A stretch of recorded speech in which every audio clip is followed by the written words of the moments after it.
प्रिय छात्रों, Indian judiciary भारतीय न्यायपालिका के संबंध में पहला क्लास आप लोगों के सामने हो चुका है। अब उसके बाद से हम दूसरे क्लास में पहले क्लास में हमने इसका इंडियन जुडिशियरी या भारतीय न्यायपालिका के संबंध में डायग्राम बना करके हमने बता दिया कि न्यायपालिका के अंतर्गत क्या क्या शामिल है। और उसी न्यायपालिका में आपका पहला जो टॉपिक आता है वो है आपका सुप्रीम कोर्ट। और सुप्रीम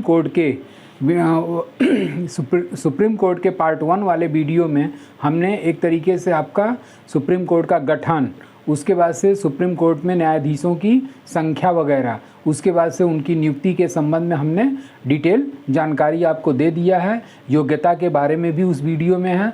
अब जो अगला हेडिंग लेकर के आ रहे हैं सुप्रीम कोर्ट के संबंध में वो है आपका कार्यकाल। जैसे कि आप लोग इस तरीके से सोचा करिए कि अगर कोई पदाधिकारी होगा, जैसे सुप्रीम कोर्ट है तो जाहिर सी बात है कि सुप्रीम कोर्ट के बारे में हम शुरुआत किए तो सुप्रीम कोर्ट कहाँ स्थित है, ठीक। उसके बाद से जब सुप्रीम कोर्ट कहाँ स्थित है तो इस सुप्रीम कोर्ट में सुप्रीम कोर्ट का क्या होगा, गठन होगा। और जब सुप्रीम कोर्ट का गठन होगा तो गठन के बाद से इस गठन में हमने बताया कि 34 न्यायाधीश होंगे। 34 न्यायाधीश अगर हो गए तो इन न्यायाधीशों की कुछ न कुछ क्या होगी, योग्यता निर्धारित होगी। जब योग्यता निर्धारित होगी तो योग्यता के अनुसार क्या हो गया, इनकी नियुक्ति हो गई। अब जब इनकी नियुक्ति हो गई तो जाहिर सी बात है कि इनकी नियुक्ति के बाद से इनका कार्यकाल भी निर्धारित किया जाएगा। अगर नियुक्ति के बाद स्टेप बनाना चाहें तो नियुक्ति के बाद नियुक्ति होगी तो हर पदाधिकारी का क्या होता है, अपना शपथ होता है। तो नियुक्ति हुई, नियुक्ति के बाद से अब वो क्या किया, शपथ ग्रहण किया। तो ये गठन हो गया, योग्यता हो गया, नियुक्ति हो गया। तो अब अगला स्टेप हमारा क्या आएगा, शपथ। जब शपथ ले लिया तो जाहिर सी बात है कि उसका कार्यकाल भी निर्धारित होगा कि वो कितने वर्ष तक अपने पद पर बना रहेगा, क्योंकि कोई भी सरकारी कर्मचारी का एक निश्चित कार्यकाल निर्धारित होता है। अब जब कार्यकाल निर्धारित हो गया तो ऐसा तो है नहीं कि उसके कार्यकाल की वो रजिस्ट्री हो गई, अब उसको पद से हटाया नहीं जा सकता। तो जब कार्यकाल निर्धारित हो गया तो उस कार्यकाल के पहले उसे क्या किया जा सकता है, पद से हटाया जा सकता है। अब जब पद से हटाया जाएगा तो पद से हटाने को ही क्या कहा जाता है, महाभियोग प्रक्रिया के नाम से जाना जाता है। अब जब पद से हट गया तब फिर उसके बाद से अब इस सुप्रीम कोर्ट के न्यायाधीशों का कुछ ना कुछ क्या होगा, राइट होगा, अधिकार होगा। तो उसके बाद हम लोग क्या पढ़ेंगे, अधिकार क्षेत्र या सुप्रीम कोर्ट की अधिकारिता। तो सबसे पहले गठन के संबंध में जो भी गठन होगा सुप्रीम कोर्ट में वो न्यायाधीशों से होगा। इन न्यायाधीशों की योग्यता क्या होगी, योग्यता जब उसकी निर्धारित हो गई तो उस योग्यता के आधार पर उसकी क्या कर दी गई, नियुक्ति कर दी गई। नियुक्ति के बाद जब वो नियुक्त होगा तो जाहिर सी बात है किसी न किसी पदाधिकारी के समक्ष वो शपथ लेगा। और जब शपथ ले लिया तब उसने पदभार ग्रहण कर लिया। जब पदभार ग्रहण किया तो उसका एक कोई निश्चित कार्यकाल निर्धारित होगा। अब जब निश्चित कार्यकाल निर्धारित होगा तो इस कार्यकाल के पूर्व उसको पद से क्या किया जा सकता है, हटाया जा सकता है। अब जब पद से हट गया तो काम उसका खत्म हो गया। अब इसके संबंध में जो भी रहेगा वो क्या पढ़ेंगे हम लोग, अधिकारिता के संबंध में पढ़ेंगे।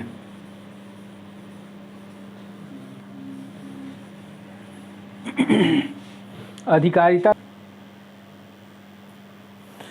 तो अब नियुक्ति के बाद से आपका कार्यकाल आता है। कार्यकाल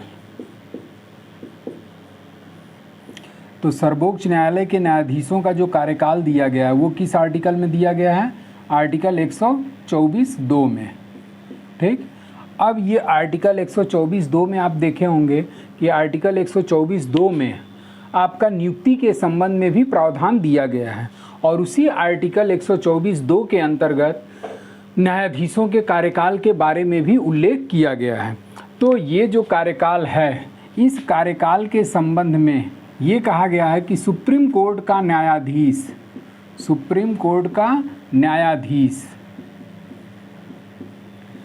65 वर्ष की आयु तक 65 वर्ष की आयु तक अपने पद पर बना रहेगा। कितने वर्ष की आयु तक? 65 वर्ष की आयु तक। मतलब कि जब उसकी आयु 65 वर्ष की पूरी हो जाती है तब उस कंडीशन में उसे पद अपना छोड़ना पड़ेगा। अब जब कार्यकाल उसका 65 वर्ष की आयु तक हो गया तो उस कंडीशन में उसको क्या किया जाएगा? उसके पहले पद से हटाया जा सकता है। अब 65 वर्ष की आयु तक तो अगला स्टेप क्या बन गया कि पद से हटाया जाना, पद से हटाया जाना।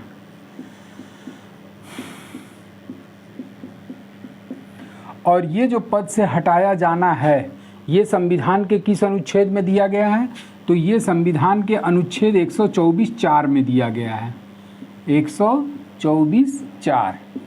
अब 124(4) में उसको पद से हटाया जाना दिया गया है। तो 3 में क्या है? तो इस तरीके से 2 में आपने देखा, उसके बाद से 4 देख लिया। तो अब एक तरीके से अपने दिमाग पे जोर डालेंगे कि आखिर 124(3) में क्या है।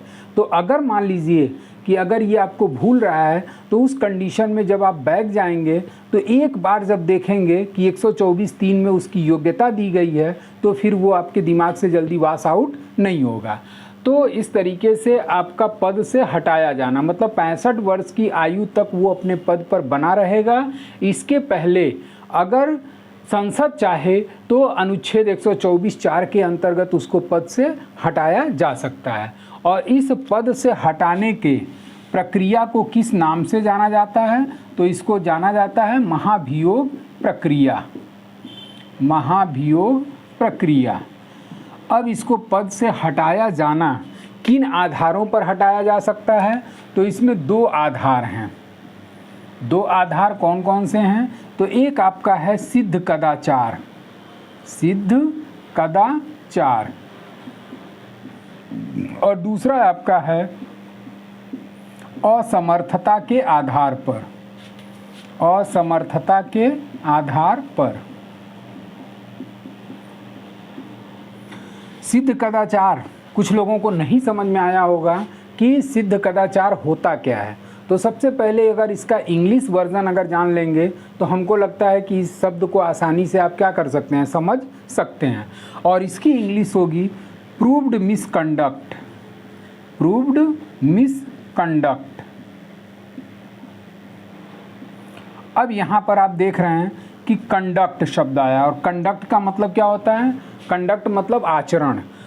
और वही आचरण अगर गलत कार्यों में लग जाता है तो इसको किस नाम से संबोधित किया जाता है? मिसकंडक्ट के नाम से संबोधित किया जाता है। और इसी मिसकंडक्ट को संविधान में किस नाम से संबोधित किया गया है? कदाचार। और वो गलत आचरण, मिसकंडक्ट जो है, गलत आचरण जो है वो क्या कर दिया जा रहा है? प्रूव्ड कर दिया जा रहा है, सिद्ध कर दिया जा रहा है। तो उस कंडीशन में उसे पद से हटना होगा। दूसरा ये है कि असमर्थता के आधार पर अगर कोई सुप्रीम कोर्ट का न्यायाधीश कार्य करने में असमर्थ है तो उस कंडीशन में 65 वर्ष की आयु के पहले उसे पद से हटाया जा सकता है। अब इसको पद से हटाने की प्रक्रिया क्या है?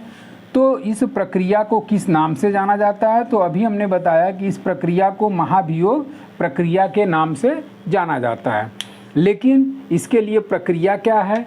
तो प्रक्रिया में ये है कि हटाए जाने का प्रस्ताव, अब एक पॉइंट क्या निकला? प्रस्ताव। और वो प्रस्ताव संसद के किसी भी सदन में लाया जाता है, लोकसभा या राज्यसभा, लोकसभा या फिर राज्यसभा।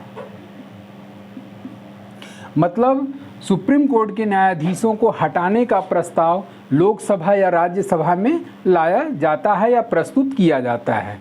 तो यहाँ प्रस्ताव के बाद क्या कर सकते हैं? चाहें तो आप प्रस्तुत लिख सकते हैं। तो जब किसी भी सदन में प्रस्तुत किया जाता है तो लोकसभा में कितने सदस्यों द्वारा हस्ताक्षरित होना चाहिए? तो यहाँ पर 100 सदस्यों द्वारा क्या किया जाना चाहिए? हस्ताक्षरित किया जाना चाहिए। मतलब उसके हटाने के प्रस्ताव के संबंध में कितने सदस्यों द्वारा हस्ताक्षरित होना चाहिए? तो 100 सदस्यों द्वारा हस्ताक्षरित किया जाना चाहिए।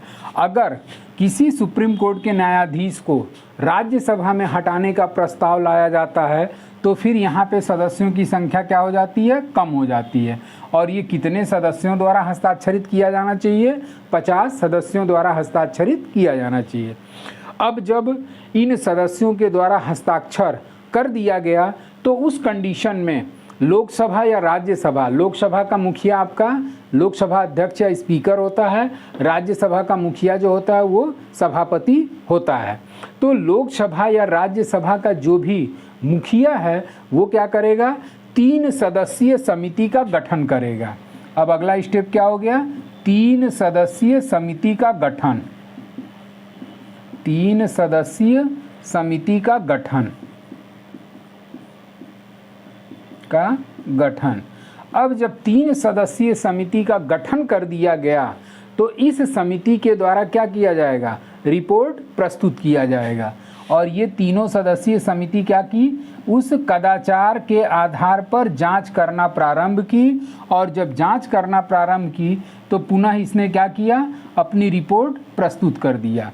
अब जब इसने अपनी रिपोर्ट प्रस्तुत किया, जब 3 सदस्यीय समिति ने अपनी रिपोर्ट प्रस्तुत किया, तब उस कंडीशन में आपका जो भी समिति के सदस्य हैं, चीफ जस्टिस या अन्य न्यायाधीश, अगर ये तीनों सदस्यों ने अपनी रिपोर्ट प्रस्तुत करके कदाचार को साबित कर दिया, तब कदाचार साबित कर दिया कि वाकई में ये सुप्रीम कोर्ट के ये जो फला जज हैं इनके द्वारा मिसकंडक्ट किया गया, अगर ये साबित कर दिया तब पुनः यह कहाँ जाएगा, संसद में प्रस्तुत किया जाएगा। और संसद के 2/3 बहुमत से, अब अगला स्टेप क्या निकल गया, संसद के 2/3, मतलब अगला स्टेप में कहाँ चला गया, संसद। और संसद में क्या हुआ, वोटिंग हुआ, वोटिंग यानी कि मतदान। और जब ये मतदान हुआ तो ये 2/3 बहुमत से अगर पारित हो गया, 2/3 बहुमत से क्या हो गया, पारित हो गया, तब ये माना जाएगा कि उसके ऊपर महाभियोग का प्रस्ताव पूर्ण हुआ। अगर ये 2/3 बहुमत से दोनों सदनों द्वारा प्रस्तुत नहीं हुआ तो उस कंडीशन में वो किसी भी दशा में महाभियोग प्रस्ताव पूर्ण नहीं माना जाएगा और वो अपने कार्य पर या अपने पद पर कार्यरत रहेगा।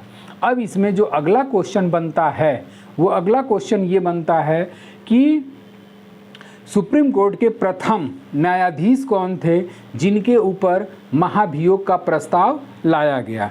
तो उस कंडीशन में इसका आंसर आपका हो जाएगा वी रामास्वामी, प्रथम न्यायाधीश।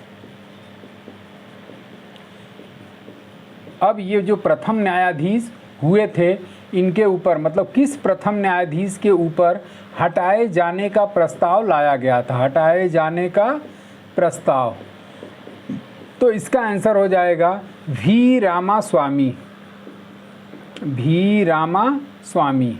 और ये वी रामास्वामी के ऊपर 1991 में, किस सन में, तो 1991 में हटाने का प्रस्ताव कहाँ प्रस्तुत किया गया था, तो राज्यसभा में प्रस्तुत किया गया था, लेकिन लोकसभा में यह पारित नहीं हुआ था। तो इस तरीके से ये महाभियोग का प्रस्ताव पूर्ण नहीं माना जाएगा। और उस महाभियोग, जब इनके ऊपर महाभियोग का प्रस्ताव लाया गया था तो उस समिति के सदस्य में शामिल थे आपके पीबी सामंत, बीडी देसाई, चिन्नप्पा रेड्डी। और इसी तीनों के द्वारा जांच रिपोर्ट प्रस्तुत की गई जिसमें कदाचार में सही साबित किया गया, लेकिन ये राज्यसभा में प्रस्तुत किया गया और राज्यसभा में 2/3 बहुमत से पारित हो गया, लेकिन लोकसभा में यह पारित नहीं हुआ। इस कारण से इसे महाभियोग प्रस्ताव अपूर्ण माना गया। उसके बाद से जो दूसरा आपका अन्य न्यायाधीश के ऊपर महाभियोग का प्रस्ताव लाया गया वो थे आपके सौमित्र सेन, 2011 में कलकत्ता हाई कोर्ट के जज थे और इनके ऊपर महाभियोग का प्रस्ताव लाया गया और राज्यसभा में प्रस्तुत किया गया। जैसे ही लोकसभा में गया इन्होंने अपने पद से इस्तीफा दे दिया था। एक तीसरे न्यायाधीश हैं पीडी दिनकरन, जो कि सिक्किम हाई कोर्ट के क्या हुआ करते थे, जज हुआ करते थे। और ये पीडी दिनकरन के ऊपर भी महाभियोग का प्रस्ताव लाया गया, राज्यसभा में प्रस्तुत किया गया, लेकिन कुछ समय के पश्चात इन्होंने अपने पद से इस्तीफा दे दिया। तो इस तरीके से आपका कार्यकाल हो गया 124(2) के अंतर्गत। कितने वर्ष तक अपने पद पर बना रहेगा, तो वो अपने पद पर 65 वर्ष की आयु तक बना रहेगा। इस अवधि के पूर्व उसको क्या किया जा सकता है, पद से हटाया जा सकता है, जिसकी प्रक्रिया आर्टिकल 124(4) में दी गई है। और ये प्रक्रिया किस नाम से जानी जाती है, तो महाभियोग प्रक्रिया के नाम से जानी जाती है। और ये महाभियोग प्रक्रिया किन आधारों पर लाई जाती है, तो पहला आपका हो गया सिद्ध कदाचार और दूसरा हो गया आपका असमर्थता के आधार पर। अब जो प्रक्रिया लाई जाएगी वो संसद के किसी भी सदन में क्या किया जाएगा, प्रस्ताव प्रस्तुत किया जाएगा। अब जब प्रस्ताव प्रस्तुत किया गया तो लोकसभा के 100 सदस्यों द्वारा हस्ताक्षरित होना चाहिए और राज्यसभा के 50 सदस्यों द्वारा हस्ताक्षरित होना चाहिए। अगर ये संख्या कम होती है तो किसी भी दशा में प्रस्ताव को आगे नहीं बढ़ाया जाएगा। जब ये हस्ताक्षरित हो गया तब उसके बाद 3 सदस्यीय समिति का गठन किया जाएगा और उस 3 सदस्यीय समिति ने कदाचार के फेवर में कि वाकई में ये न्यायाधीश कदाचार में लिप्त है, इस तरीके की रिपोर्ट प्रस्तुत कर दिया। तब पुनः यह संसद में जाएगा और संसद के दोनों सदनों के 2/3 बहुमत से पारित हो गया। तब उसे अपना पद 65 वर्ष की आयु के पूर्व छोड़ना होगा। प्रथम न्यायाधीश के रूप में जो सुप्रीम कोर्ट के प्रथम न्यायाधीश थे जिनके ऊपर महाभियोग का प्रस्ताव लाया गया या हटाए जाने का प्रस्ताव लाया गया, वो थे आपके वी रामास्वामी 1991 और राज्यसभा में प्रस्तुत किया गया, लेकिन लोकसभा में यह पारित नहीं हुआ। तो आपका ये पॉइंट क्लियर हुआ। अब आते हैं हम लोग शपथ पे।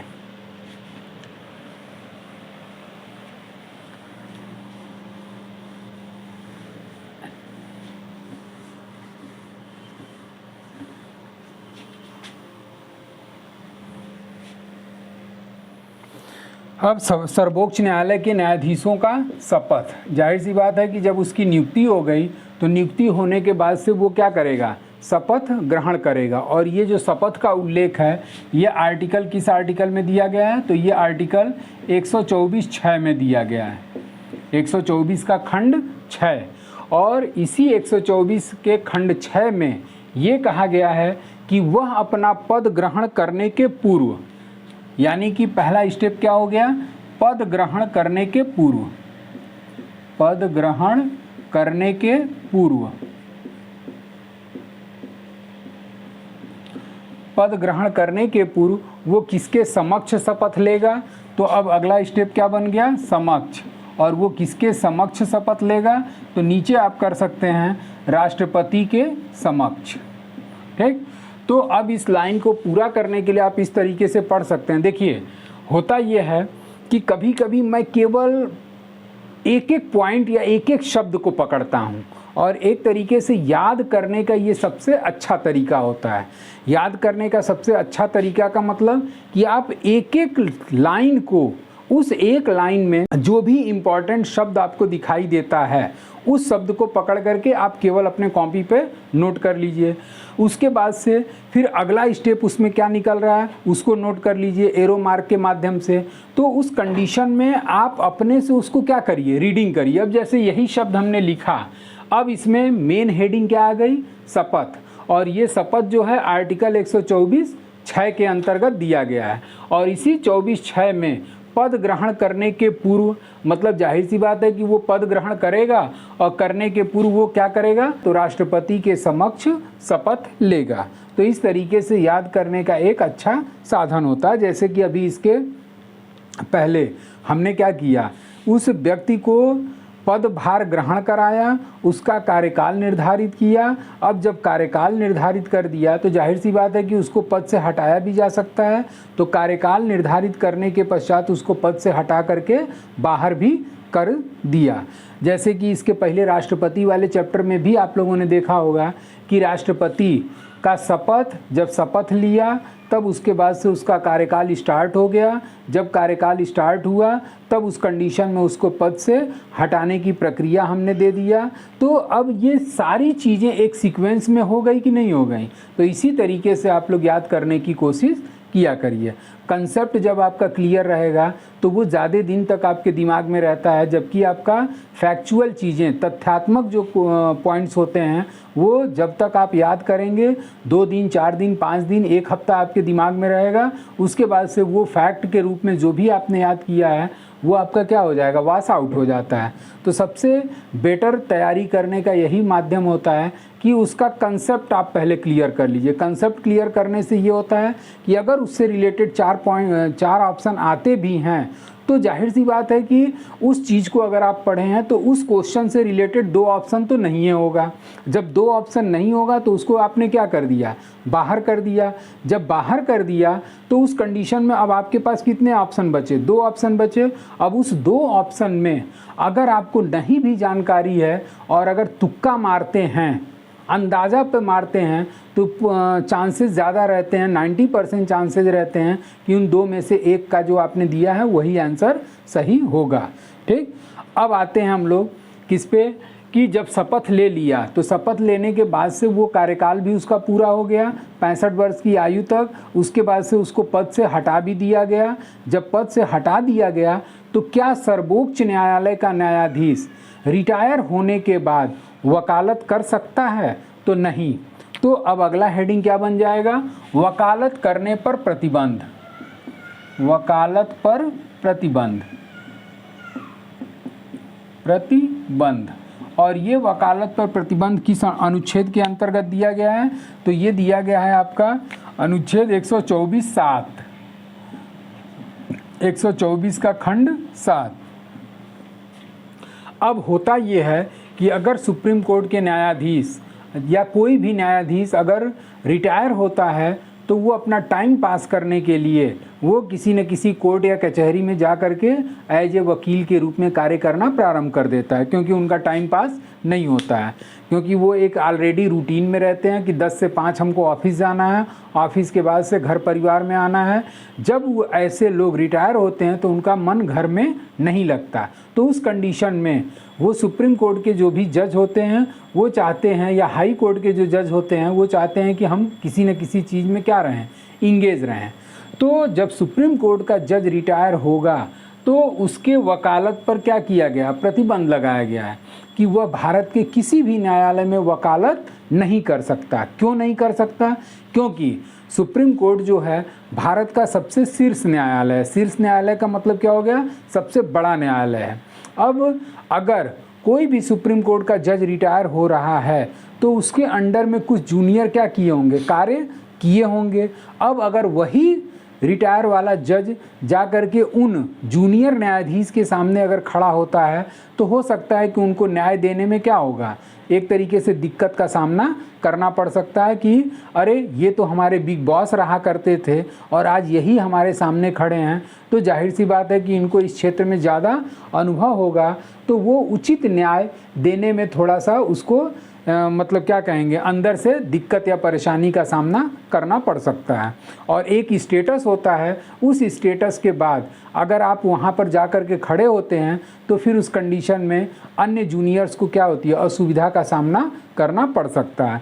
तो इस वजह से आर्टिकल 124(7) में वकालत करने पर प्रतिबंधित किया गया। अब ये वकालत करने पर प्रतिबंधित किसको किया गया है? तो जाहिर सी बात है कि हम लोग पढ़ क्या रहे हैं, सुप्रीम कोर्ट। तो सुप्रीम कोर्ट के न्यायाधीश, बस एक शब्द आपने लिखा कि सुप्रीम कोर्ट के न्यायाधीश। अब सुप्रीम कोर्ट के न्यायाधीश क्या कर सकते हैं, वकालत पर इनको क्या किया गया, प्रतिबंध किया गया। वकालत पर प्रतिबंध कब किया गया है? तो अब अगला पॉइंट आपने पकड़ लिया, सेवानिवृत्ति के पश्चात। सेवानिवृत्ति के पश्चात। अब इसको आप चाहें तो अपने से लाइन बना करके पढ़ सकते हैं कि अनुच्छेद 124(7) के अंतर्गत सर्वोच्च न्यायालय के सेवानिवृत्त न्यायाधीशों को भारत के किसी भी न्यायालय में वकालत करने पर रोक लगाई गई है। ठीक, अब आते हैं हम लोग वेतन पर। सर्वोच्च न्यायालय के न्यायाधीशों का वेतन। तो ये जो सर्वोच्च न्यायालय के न्यायाधीशों का वेतन संबंधी प्रावधान है वो आपका दिया गया है अनुच्छेद 125 में। अभी तक हम लोग क्या पढ़ रहे थे, तो आर्टिकल 124 के पार्ट पढ़ रहे थे। 124(1), 124(2), 124(3), 124(4), 124(4) के बाद से फिर आपका 124(6) पढ़े, 124(7) पढ़े। अब हमारा एक नया फ्रेश अनुच्छेद आ गया और वो अनुच्छेद कौन सा है, वेतन। और वेतन संबंधी प्रावधान का आर्टिकल किस आर्टिकल में दिया गया है, आर्टिकल 125 में। अब ये आर्टिकल 125 में इनके वेतन का, अब एक शब्द आपने पकड़ा कौन सा, निर्धारण। जाहिर सी बात है कि किसी न किसी व्यक्ति का वेतन होगा, तो उस वेतन का कोई ना कोई अथॉरिटी व्यक्ति होगा जो उसके वेतन का क्या किया है, निर्धारण किया है। तो यहाँ पर सर्वोच्च न्यायालय के न्यायाधीशों का वेतन का निर्धारण किसके द्वारा किया जाएगा, संसद के द्वारा किया जाएगा। अब संसद जो है सर्वोच्च न्यायालय के न्यायाधीशों का वेतन निर्धारित करेगा। अब कितना वेतन होगा इसका उल्लेख आर्टिकल 125 में नहीं दिया गया है। इसके वेतन संबंधी जो भी प्रावधान है इसको हम लोग शेड्यूल में पढ़ेंगे, अनुसूची में पढ़ेंगे, क्योंकि अनुसूचियों में उन्हीं चीज़ों का वर्णन दिया गया रहता है जिसका वर्णन संविधान के अनुच्छेद में नहीं है। जैसे कि हम लोग पढ़ते हैं कि आर्टिकल 1 भारत अर्थात इंडिया राज्यों का संघ होगा, मतलब इंडिया या भारत का निर्माण किसको मिला करके हो रहा है, राज्यों को मिला करके किया जा रहा है। लेकिन आर्टिकल 1 में ये नहीं लिखा गया है कि किन किन राज्यों को मिला करके भारत या इंडिया का निर्माण होगा। तो इसके संबंध में अब हमको किस चीज़ का हेल्प लेना पड़ेगा, तो इसको आपका अनुसूची का हेल्प लेना पड़ेगा। और उसी अनुसूची 1 में आपके भारत के राज्यों और केंद्र शासित प्रदेशों का पूरा वर्णन दिया गया है और उसी को मिला करके भारत या इंडिया का निर्माण होगा। इसी तरीके से वेतन का उल्लेख कहीं भी किसी भी आर्टिकल में किसी पदाधिकारी के वेतन का उल्लेख एग्जैक्ट नहीं दिया गया, चाहे राष्ट्रपति हो, चाहे उपराष्ट्रपति हो, चाहे आपका सर्वोच्च न्यायालय के न्यायाधीश हों। अब इनके वेतन के संबंध में अगर हमको देखना होगा तो हमको किसका सहारा लेना पड़ेगा, तो अनुसूची 2 का सहारा लेना पड़ेगा। तो इस तरीके से वेतन का निर्धारण कौन कर रहा है, संसद। और इस वेतन संबंधी सूची, वेतन की सूची किसमें दी गई है, तो पदाधिकारियों के वेतन की सूची जो दी गई है वो अनुसूची 2 में दी गई है, अनुसूची 2। और इसी अनुसूची 2 में आपके जो भी संवैधानिक पदाधिकारी हैं उनके वेतन का उल्लेख किया गया है। अब अगर यहीं पे आप जानना चाहते हैं तो मुख्य न्यायाधीश का वेतन, मुख्य न्यायाधीश का जो वेतन दिया गया है वो अनुसूची 2 में निर्धारित किया गया है। और वर्तमान समय में सर्वोच्च न्यायालय के मुख्य न्यायाधीश का वेतन 2,80,000 रुपये प्रति माह है, 2,80,000 रुपये प्रति माह। उसके बाद से चूँकि सर्वोच्च न्यायालय अन्य न्यायाधीशों से भी मिलकर गठित होता है, तो इन अन्य न्यायाधीशों का वर्तमान वेतन 2,50,000 रुपये प्रति माह है, 2,50,000 रुपये प्रति माह। तो इस तरीके से आपका अनुच्छेद 125 में सर्वोच्च न्यायालय के न्यायाधीशों के वेतन का निर्धारण संसद द्वारा किया जाएगा। इस संसद द्वारा जो निर्धारण किया जाएगा इसके वेतन का उल्लेख इस आर्टिकल 125 में न होकर के अनुसूची 2 में वर्णित है। और इसी अनुसूची 2 के अनुसार सर्वोच्च न्यायालय के मुख्य न्यायाधीश का वेतन 2,80,000 रुपये प्रति माह और अन्य न्यायाधीश का वेतन 2,50,000 रुपये प्रति माह है। अब अगर ये सेवानिवृत्त होते हैं तो सेवानिवृत्ति के पश्चात इनको कितना पेंशन प्राप्त होगा, तो सेवानिवृत्ति के पश्चात, अब ये सेवानिवृत्ति के पश्चात वेतन का 50%, वेतन का 50% ये क्या करेंगे, पेंशन के रूप में प्राप्त करेंगे। तो वेतन का 50% क्या आगे लिख दिया हमने, पेंशन। तो आपका ये भी वेतन वाला भी हेडिंग क्या हुआ, क्लियर हो गया। अब आते हैं कार्यकारी मुख्य न्यायाधीश की नियुक्ति।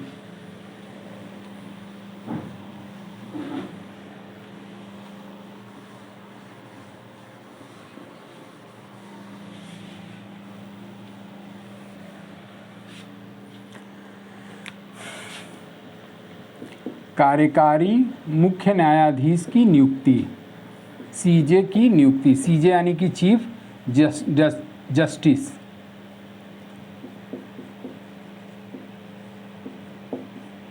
कार्यकारी मुख्य न्यायाधीश की नियुक्ति। और ये जो कार्यकारी मुख्य न्यायाधीश की नियुक्ति है ये किस अनुच्छेद में है, तो अनुच्छेद 126। अब कार्यकारी मुख्य न्यायाधीश की नियुक्ति किस कंडीशन में की जाएगी, तो कार्यकारी मुख्य न्यायाधीश की नियुक्ति अगर पद रिक्त है या कार्य करने में असमर्थ है, कार्य करने में असमर्थ,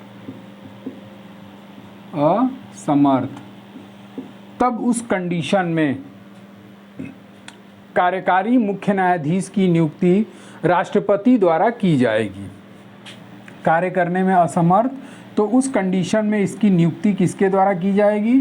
तो नियुक्ति की जाएगी आपका राष्ट्रपति के द्वारा।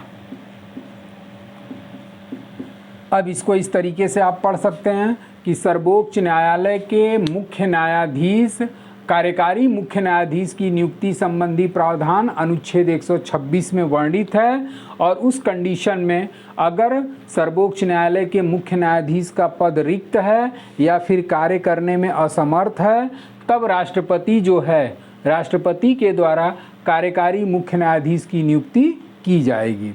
अब आते हैं आपका तदर्थ न्यायाधीशों की नियुक्ति। तदर्थ न्यायाधीशों की नियुक्ति।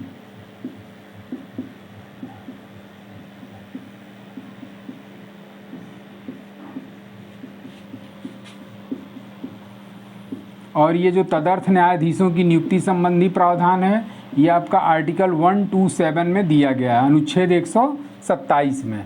तदर्थ का मतलब क्या होता है? तो तदर्थ का मतलब होता है, इंग्लिश में अगर जानना चाहें तो इसको एडहॉक के नाम से जाना जाता है।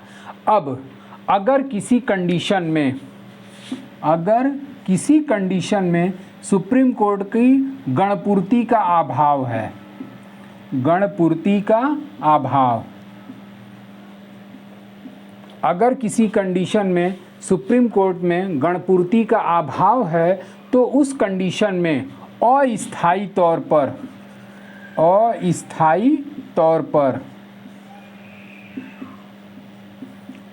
पर क्या करेगा? राष्ट्रपति क्या करेगा? तो तदर्थ न्यायाधीश की नियुक्ति करेगा। तदर्थ न्यायाधीश की नियुक्ति। और जैसे ही परमानेंट न्यायाधीशों की नियुक्ति या गणपूर्ति पूर्ण हो गई, तो उस कंडीशन में ये जो अस्थायी तौर पर न्यायाधीश नियुक्त किए गए हैं, ये अपने स्थान पर चले जाएंगे या इनको पद से हटा दिया जाएगा। तो तदर्थ न्यायाधीशों की नियुक्ति के संबंध में कि अगर सुप्रीम कोर्ट में न्यायाधीशों में गणपूर्ति का अभाव है, तो अस्थायी काल के लिए, अस्थायी समय के लिए राष्ट्रपति जो है वो तदर्थ न्यायाधीशों की नियुक्ति करेगा। अब आते हैं हम लोग सुप्रीम कोर्ट का स्थान। सुप्रीम कोर्ट का स्थान, और ये जो सुप्रीम कोर्ट के स्थान के संबंध में जो प्रावधान दिया गया है, ये आपका आर्टिकल 130 में दिया गया है। आर्टिकल 130 मतलब सुप्रीम कोर्ट कहाँ पर कार्य करेगा।